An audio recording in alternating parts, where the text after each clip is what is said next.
I think it's too early to know for sure.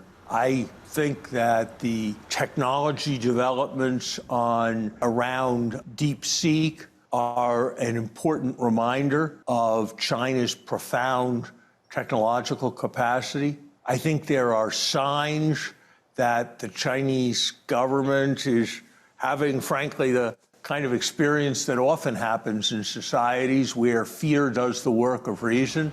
Their fear of economic stagnation is driving a rapprochement with their technology businesses, which have enormous potential economic energy. And there are some signs that the commitment to economic reform is increasing in China. I also have to say that I think the degree of division that has been created in the last 2 weeks between the United States and Europe, the degree of abandonment of the developing world that the United States has manifested with its attack on developing countries, with efforts to essentially eliminate our international aid agencies, that is also an immense strategic gift to China. And I cannot imagine a greater strategic gift over the medium and long term to China than the prospect that has been raised by the Secretary of Defense with White House support of 8% annual defense cuts for the United States on an annual basis going forward.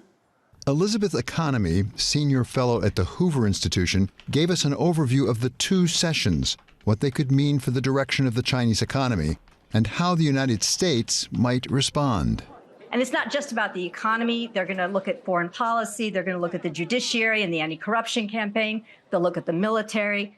And then third, it's an opportunity to present new proposals and ideas for legislation. And they'll present a couple thousand different proposals over the course of the year and then debate them during this period. So it's a kind of interesting moment. But fundamentally, this is about assessing how successful has the Chinese government been and what do they need to do moving forward. Put us in the seats of some of the delegates. What are the challenges do you think that they are looking at right now? And there's no doubt that the Chinese economy, I think, from COVID until now, has faced a pretty significant set of challenges. At the same time, January was not so bad.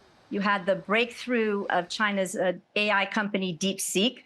You had some good news in the property sector, some good news in lending. So I think there's enough that Xi Jinping and the sort of Chinese leadership can speak to that's reasonably positive. And they'll try to make the case that right now they're going through some challenges, but they see the path forward and ultimately they will succeed. So the delegates know the reality of the economy on the ground.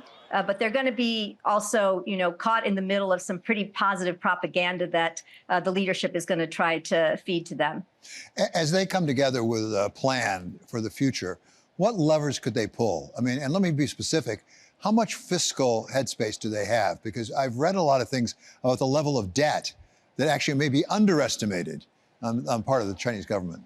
Right. So, they put forward a number of steps, fiscal stimulus back in September. And again, it seemed to have some positive implications for the economy. How would you describe the overall economic goals of China, of the Chinese government right now? I mean, China has a number of goals. I think, one goal certainly is to Trump-proof the economy. Xi Jinping, announced his theory of dual circulation, which is basically the idea that China can innovate, manufacture, and consume largely within itself. He says, the Chinese economy is incomparable in terms of its size and its ingenuity. It wants to continue to export, to continue to have foreign manufacturers depend on China for parts of their supply chains. But, for the most part, he wants to insulate China from the pressures of the global economy. I think that's one big goal. Again, I think number two, they want to, make China the leading innovation power in the world.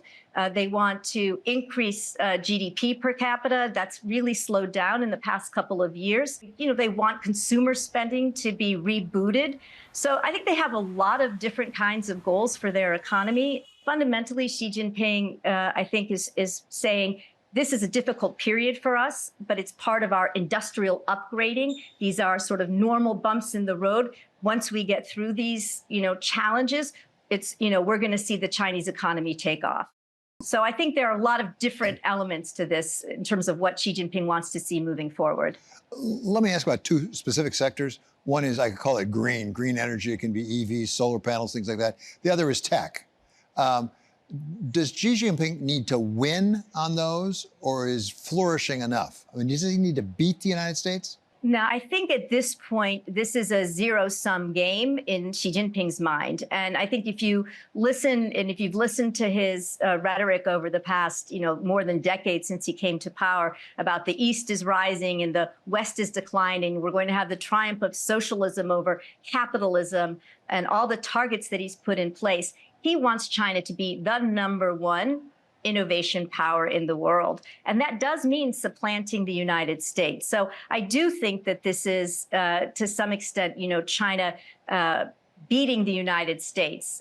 Just to look at one of the things that they're going to be looking at in the two sessions is how successful China has been with its Made in China 2025 program. And this was a plan that was put in place under Xi Jinping in 2015 to ensure that Chinese companies would become the dominant manufacturers in China across 10 critical cutting-edge technologies, like clean tech, like new materials, like semiconductors, like medical devices. They become domestic champions and then become global champions, so they would dominate the global economy. And we've already seen this happen, I think, to some extent in the sectors that you mentioned, or at least in the clean tech sector. I think we should expect to see China in the low-end semiconductors, in new materials, in AI, do exactly what it's done in the clean tech sector for those sectors as well. So we're going to be facing an enormous amount of overcapacity, an enormous amount of competition from Chinese companies moving forward. President Trump seems to have a somewhat different goal in mind. So let's flip over to the other side here. As we look at a new Trump administration that is imposing and threatening various sorts of tariffs, how big a risk is that for China? I think China has spent the past 8 years preparing for the eventuality of more tariffs. There hasn't been a moment since the first Trump administration that there haven't been more tariffs placed on goods from China and various kinds of goods. So I think this is nothing new for them. I think they've taken several steps proactively to reduce the share of Chinese exports that overall that go to the United States. They've relocated some of their manufacturing to third countries to try to avoid the tariffs. They've tried to make progress in that idea of creating, fortress China to become less dependent on the global economy, including the United States. And I think critically, they've developed their own retaliatory toolkit, right? So when we put tariffs on China, China responds by putting, tariffs back on U.S. goods. They, will single out U.S. companies like Google or like Micron for investigations. And even if those investigations don't amount to much, the mere threat, the mere statement that they're going to do that can often spook suppliers and consumers inside China and make it very difficult for those companies. They've taken up export controls, right? So we've seen a range now of critical minerals that China has placed new licensing requirements on. And those are minerals that we need and metals that we need for our defense industry, for our own clean tech industry. So China has a lot of tools at its disposal that it's prepared to deploy.